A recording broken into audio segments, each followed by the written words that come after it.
saudara sekalian, para cucu-cucu, cici-cici, terima kasih atas perhatiannya. Saya diminta untuk memberikan salah satu sambutan pada acara ini. Saya tidak akan panjang lebar, tapi saya ingin sedikit memberikan secara umum. Pertanyaan saya pertama, mengapa saudara-saudara disebut mahasiswa? Apa bedanya siswa dengan mahasiswa? Jadi harus menyadari itu. Dulu zaman dulu, entah sekarang masih dipraktekkan apa tidak. Kalau dari SMA masuk perguruan tinggi ada namanya perpeloncoan. Sebenarnya landasan filosofi perpeloncoan itu bagus, tapi lama-lama para seniornya nggak mengerti landasan ini, akhirnya menjadi mahasiswa baru menjadi mainan. Nah, maka dapat dikatakan dilarang perpeloncoan. Sebetulnya landasan filosofinya bagus. Kenapa disebut mahasiswa? Bedanya dengan siswa adalah ini sudah manusia dewasa, bukan lagi siswa. Sudah dewasa artinya apa? Mampu berpikir sendiri, mampu berpikir kritis. Nah, sadarilah ini. Berani mengemukakan pendapat dengan alasan-alasan yang rasional. Nah, itu kira-kira salah satu pesan saya. Anda itu mahasiswa harus berani mengemukakan pendapat, tetapi dengan argumen-argumen yang rasional, tapi dengan cara-cara yang sopan. Itu salah satu pesan saya. Berulang-ulang dalam berbagai kesempatan saya itu mengatakan setiap generasi adalah anak zamannya. Apa artinya? Artinya persepsinya atau pemahamannya mengenai berbagai gejala itu dipengaruhi oleh kondisi objektif pada zamannya. Nah, karena pemahamannya ini dipengaruhi kondisi objektif pada zaman, maka perilakunya juga berbeda setiap generasi itu. Saya generasi kuno, ya, mengalami 6 zaman yang berbeda-beda sekali. Zaman kolonial, penjajahan sebelum proklamasi, ya. Lalu zaman Jepang masuk Perang Dunia Kedua, lalu zaman revolusi, zaman Orde Lama, zaman Orde Baru, zaman reformasi. Jadi saya mengalami perubahan-perubahan itu. Kadang-kadang saya berpikir saya juga berubah, gitu. Nah, setiap generasi adalah anak zamannya, tapi sekaligus setiap generasi pembentuk zamannya. Jadi ini nanti zaman beberapa ke depan ini adalah terserah Anda sekalian. Masyarakat kita mau diapain, Anda membentuk. Nah, kesadaran ini perlu agar tidak tersesat, gitu ya. Tersesat itu artinya wah kelihatannya bagus tapi ternyata jelek. Maka pesan kedua saya adalah pelajarilah sejarah dengan baik. Pelajarilah sejarah. Oleh karena itu salah satu cara, apalagi ini di dunia akademika, kalau Anda menemukan satu istilah asing yang Anda baru ini, telusuri ini siapa yang mencetuskan istilah ini. Setelah ketemu, kalau bisa pelajarilah biografi penulis ini, baru kita tahu benar makna istilah ini. Jangan seperti sekarang ini, waduh, istilah nggak keru-keruan. Ya.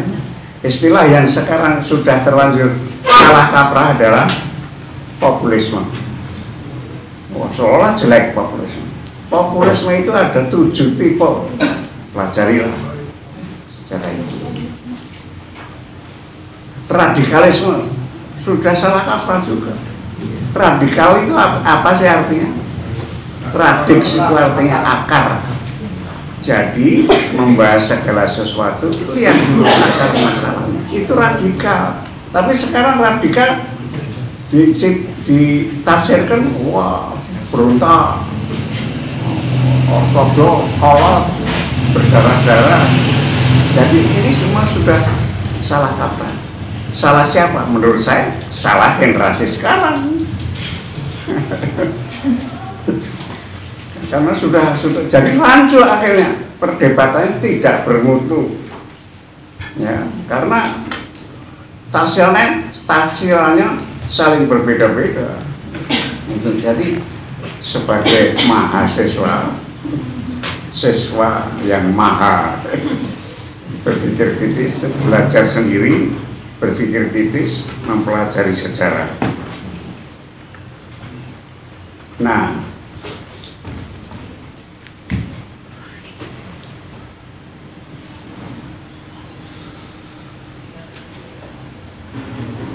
Sayogya Institute ini bukan bagian struktural dari IPB ya. Ini Sayogya Institute ini suatu lembaga untuk melanjutkan atau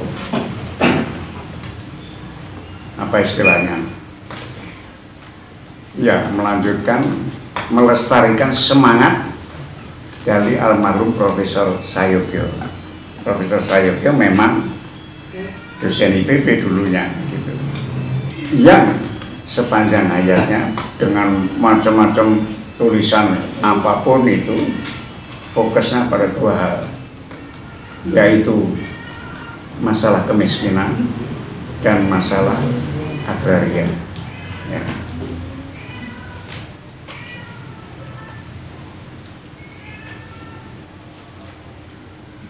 Pembangunan tanpa reforma agraria ibarat gedung tanpa alas, omong besar tanpa isi. Nah, itu juga merujuk pada pernyataan PBB tahun 50-an. Jadi kan negara yang baru mau membangun harus ada reforma agraria. Nah ini, jadi supaya tahu lembaga Sayogya Institute ini penelitian macam-macam, tapi fokusnya itu pada masalah bagaimana mengentaskan kemiskinan dan bagaimana bisa melaksanakan reforma agraria yang genuine, yang konsep aslinya. Nah, sebagai apa istilah gambaran atau informasi, saat ini reforma agraria yang sejati belum mungkin dilaksanakan, masih merupakan perjuangan karena syaratnya hampir semua syarat belum terpenuhi. Karena itu walaupun klaimnya suatu reforma agraria, kebijakan-kebijakan yang ada itu bukan reforma agraria. Ini sekedar informasi supaya menyadari kenyataan itu. Nah, situasinya memang seperti ini. Syaratnya itu ada 7-8 syarat, tapi yang penting kemauan politik pemerintah. Yang kedua, data yang akurat. Ketiga, organisasi rakyat, terutama petani, merupakan organisasi yang kuat. 4, elit penguasa harus terpisah dari elit bisnis. Nah ini yang sekarang tidak mungkin semua menteri bisnis mau apa. Dan yang kelima, militer harus mendukung. Ini yang penting. Ada syarat-syarat lain, tapi ini yang penting. Pertanyaannya sekarang, apakah para pejabat itu sebenarnya mengerti apa itu reforma agraria? Belum tentu. Ya, belum tentu. Nah inilah kira-kira yang ingin saya sampaikan. Nah tadi ada apa itu namanya, diskusi-diskusi kelompok ya, ada masalah apa, gender namanya ya, ada masalah gender, ada masalah kebijakan, ada masalah gerakan sosial dan sebagainya. Ini masih apa, diskusi permulaan ya, kurang lebih masih brainstorming ya, masih brainstorming. Saya kira itu yang ingin saya sampaikan. Mudah-mudahan kedatangan Anda ini ada gunanya. Terima kasih atas perhatiannya. Itulah yang bisa saya sampaikan. Mudah-mudahan ada gunanya. Terima kasih banyak. Wassalamualaikum warahmatullahi wabarakatuh.